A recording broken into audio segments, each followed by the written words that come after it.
ഞാനിപ്പോൾ ഈ റബീഉൽ അവ്വലിന് ശേഷം ഈ വിഷയം എനിക്കറിഞ്ഞു. മിഞ്ഞനാടിയിലും അപ്രകാരം വെള്ളക്കട്ടയിലും ഉള്ളാളത്തും ജസീറോഡിലും പരിസരത്തും മഞ്ചേശ്വരത്തും വിദ്യാപുരത്തും എല്ലാ സ്ഥലത്തും പറയുമ്പോൾ ആൾക്കാർ എന്നോട് പറഞ്ഞു, ഉസ്താദേ ഇതൊക്കെ ഇപ്പോൾ നടക്കുന്നു എന്ന് അല്ലാഹു പറഞ്ഞു. ഇത് പറയാൻ തീരുമാനിച്ചിട്ട് എല്ലാ സ്ഥലത്തും ഞാൻ ബാലിന്റെ സബ്ജക്ട് എന്തോ ആയിക്കോട്ടെ, സബ്ജക്ട് കൊടുത്തോട്ടെ, ഞാനിത് പറയാൻ തീരുമാനിച്ചിട്ടുണ്ട്. റബ്ബിന്റെ മുമ്പിൽ നമുക്ക് നിൽക്കണ്ടേ? ദീന് പൊളിക്കല്ല ചെയ്യുന്നത്. മുജാഹിദും സലഫിയും ജമാഅത്ത് ഇസ്ലാമി തബ്ലീഗ് മാത്രമല്ല വിളിക്കുന്നത്, ഇതും ദീനിനെ പൊളിക്കല്ലേ, അല്ലാഹുവിന്റെ ദീനിനെ കൊല്ലല്ലേ നിങ്ങള്? ഇവിടെ ഉണ്ടോ എന്ന് എനിക്കറിയില്ല. അവസാനിച്ചോ പെണ്ണുങ്ങളെ ആണുങ്ങളെ അവസാനിപ്പിച്ചോ. ഹലാക്കിന്റെ നാശത്തിന്റെ തീ മഴ ഇറങ്ങുന്ന അവസ്ഥ വരുന്നു. അല്ലാഹു നമ്മുടെ നാടുകളെ കാക്കട്ടെ. അറിയാതെ ചെയ്തത് പടച്ചവൻ മാപ്പാക്കി തരട്ടെ. നിങ്ങൾ ആലോചിക്കണം. എന്നിട്ട് രാത്രി പുതിയാപ്പള്ളം കൊണ്ടുപോകുന്ന കുറച്ച് ബാല്യക്കാർ, അത് പറയണ്ടോ?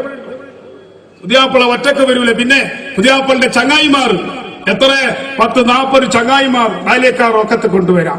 എന്നിട്ട് രാത്രി സമയത്ത് പുതിയാപ്പള്ളിനെ കൊണ്ടൊരു ജോളിയായിട്ട് ഇടത്തേക്ക് പോവുക. എന്നിട്ട് പുതിനാട്ടെ വരക്കാർ ഇങ്ങനെ കാക്ക. രാത്രി 12 ഗണ്ടായി 2 ഗണ്ടായി പുതിയാപ്പള വന്നിട്ട് എവിടെയും കാണുന്നില്ല, ഫോൺ എടുക്കുന്നില്ല. അപ്പൊ വരക്കാർ പറഞ്ഞു, ഇവിടുന്ന് 9 ഗണ്ടയ്ക്ക് തന്നെ പോയി. ബാല്യക്കാരെ കൊണ്ടുപോയി. ബാല്യക്കാർ എവിടെ കൊണ്ടുപോയി? ഒരു ജോളി. എടാ, ഇസ്ലാമിൽ അങ്ങനെ ജോലിന്റെ തോന്നിമാസത്തിന്റെ ജോലി. മുസ്ലിമായ നിന്റെ ജോലിക്ക് പരിധിയില്ലടോ. നിനക്ക് ഏതോ ക്രിസ്ത്യാനികൾ, ഏതോ ഇസ്രായേലി, ഏതോ ഇംഗ്ലീഷുകാരനാക്കുന്ന ജോലി നിനക്കാക്കാൻ പറ്റുമോ? നിനക്ക് പടച്ചുറപ്പില്ലേ? നിന്റെ നേതാവായ മുഹമ്മദ് റസൂലുള്ളാഹി തങ്ങളില്ലേ നിനക്ക്? ജോലിയാക്കി രാത്രി 2 മണി വരെ പുതിയാപ്പളയില്ല. എന്നിട്ട് രാത്രി 2 മണിക്ക് കൊണ്ടുവന്നിട്ട് ഗേറ്റിന്റെ പുറത്ത് നിർത്തിയിട്ട് പെണ്ണിന്റെ പറക്കാനോട് പൈസ കൊണ്ട 25,000 കൊണ്ട 10,000 കൊണ്ട അവസാനം 5,000 രൂപ കൊണ്ട എന്ന് പറഞ്ഞു ചോദിക്കുന്നു. ഒരു മംഗളത്തിന്റെ വർക്കാർ ഇതേ നമ്മളെ നാട്ടിൽ നക്കനിക്ക് സംസാരിക്കുന്നവർ പറഞ്ഞു, ഉസ്താദേ നിങ്ങൾ എനിക്കെന്തെങ്കിലും പരിഹാരാക്കറു.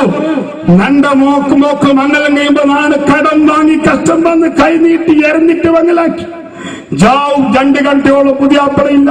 2 ഗണ്ടയ്ക്ക് ഒരു 10-30 ബാല്യക്കാർ കാണുമ്പോൾ പേടിയാൽ അങ്ങനത്തെ ഓർ കൊണ്ടുവന്നു. വന്നിട്ട് എന്റെ പുറത്ത് നിർത്തിയിട്ട് ഗേറ്റിന്റെ അവിടെ നിർത്തിയിട്ട് പറഞ്ഞു, കാശ് എന്റെ കയ്യിൽ കാശില്ല, ഞാൻ കടം വാങ്ങിയിട്ട് മകളാക്കിയത്.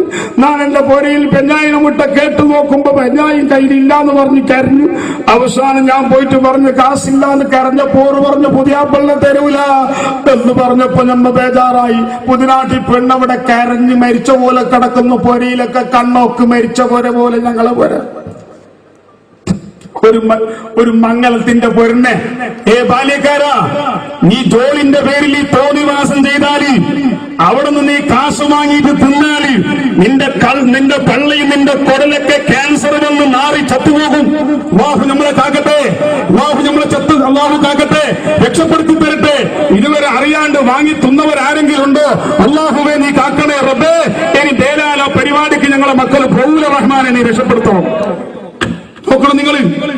എന്നിട്ട് ആ പൊരയിൽ അയാൾ എന്നോട് പറഞ്ഞു, ഉസ്താദേ പുതിയാപ്പളിനോർ കരുന്നില്ല. ഞാൻ കരഞ്ഞിട്ട് പറഞ്ഞു, നിങ്ങളെ കാല് പിടിച്ചതാ. ഇല്ല, പൈസ കൊണ്ടാ. അവസാനം ഞാൻ എന്റെ ഭാര്യയോട് പെഞ്ഞായോട് പോയിട്ട് പറഞ്ഞു, എന്റെ ഭാര്യന്റെ മുട്ട, എന്റെ മോളെ മുട്ട വന്ന ആൾമാർ സംബന്ധക്കാർ തെല്ല് കാശ് കൊടുത്തിട്ടുണ്ടായിനി.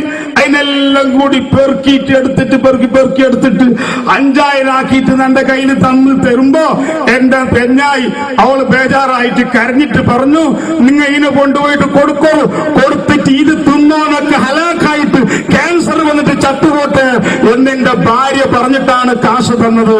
ആ കാശ് കൊണ്ടുപോയിട്ട് ഞാൻ ഇവർക്ക് കൊടുത്തപ്പോൾ അവർ പുതിയാപ്പളിനെ കൊണ്ടുവന്നു.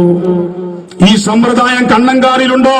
പരിസരത്തുണ്ടോ? മുസ്ലിം മക്കളെ, ഇത് അല്ലാഹുവിന്റെ ദീനിനെ നിങ്ങൾ കൊല്ലുകയാണ്. പച്ച ഹറാമ് നിങ്ങൾ തിന്നുകയാണ്. ഇവിടെ നാശം വരാൻ, ഹലാക്ക് വരാൻ, ഈ നാട് തന്നെ നമ്മുടെ നാടുകൾ നശിക്കാൻ ഇത്തരം തോന്നിവാസങ്ങൾ മതി. ഖുർആൻ പറഞ്ഞു, ഇന്നല്ലദീന യുഊനല്ലാഹ വറസൂലഹു ലഅനഹുമുല്ലാഹു ഫിദ്ദുനിയ വൽ ആഖിറ.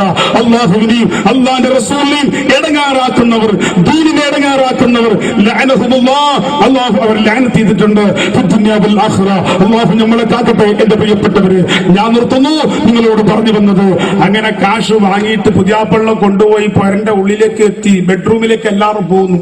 എങ്ങനെടാ നീ മറ്റൊരു പുരക്ക് കയറുന്നത്? എടാ, ഒരു പുരക്ക് കയറണമെങ്കിൽ അവരെ സമ്മതമില്ലാണ്ട് കയറൽ ഹറാമല്ലേ? നീ മുസ്ലിമല്ലേ? നീ മുസ്ലിം അല്ലടോ, ഞാൻ ആ പാർട്ടി, നീ മാണ് പാർട്ടി, എന്ത് മണ്ണ് ഹലാക്കിന്റെ പാർട്ടി വേണമെങ്കിൽ അത് ഇസ്ലാമിന്റെ ഒരു പാരമ്പര്യം നമുക്കില്ലേ? എന്ത് പാർട്ടി വേണമെങ്കിലും ആയിക്കോ, എന്ത് സംഘ സമസ്തമാണെന്ന് നീ ആയിക്കോ, പക്ഷെ ഇസ്ലാമിനൊരു മുസ്ലിങ്ങൾക്ക് ഒരു പാരമ്പര്യമില്ലേ? ഇവരെല്ലാവരും പോയി ബെഡ്റൂമിലേക്ക്. ബെഡ്റൂം പോയിട്ട് എന്താ പണി? പച്ച തിരാന്തന്മാരെ പണി. കങ്കനാടിയിൽ കൊണ്ടുപോയിട്ട് ചങ്ങല ഇട്ടിട്ട് കെട്ടുന്നോണ്ട പണിയെടുക്കും. ആ ബെഡെല്ലാം മുറിക്കാം.